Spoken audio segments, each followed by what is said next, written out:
धर्मेंद्र बाबू ये परिवार के सार बने सब मजाक करते नहीं अगर गाने था बुरा मत ले कातना ना तो तले हम बाकी सार के ना बुझाई निम्न बात का पे सार के बुरे लागी बस हो गई इनका बुरा लगी काहे से ये जब बहन भी है बड़े मतलब ऑल इंडिया खतरनाक धर्मेंद्र जी खतरनाक तो वो बोले बनी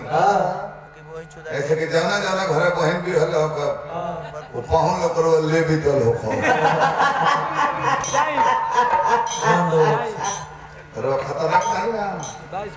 धर्मेंद्र बाबू के हार्दिक अभिनंदन करते हैं मोहन भैया हमने गार्जियन है और अभी हंसी खाती आश्रय खाती हंसी में चलता सोको के कॉल जो है बाबू जी के नाम पर देखो पहले रोल है बन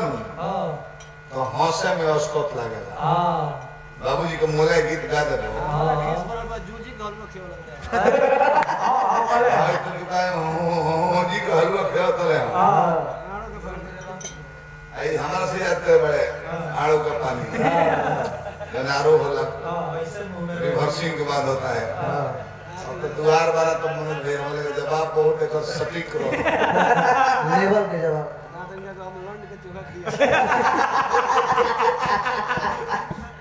जय दो कोनो बात नहीं के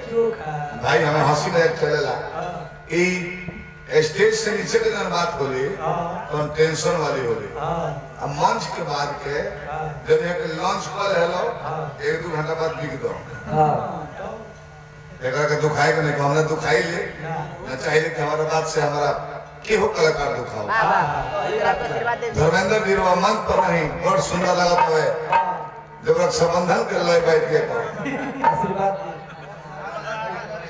जुतवा के कह दे पो रिटायर कर सवाली माझी होगा नहीं कुछ कमा ले बरो मोहन जी रोटी है पांच सौ लोग को ना भी सॉरी बहनी साहब नहीं अब कहां से रवत ही नहीं रजीला के लिए काम करते नहीं अब राहुल के लगी है पाहुन पाहुन हम का स्वागत करी हम तार के लगो बेटा हित छोड़ा ना हमारा पाहुन के बारे में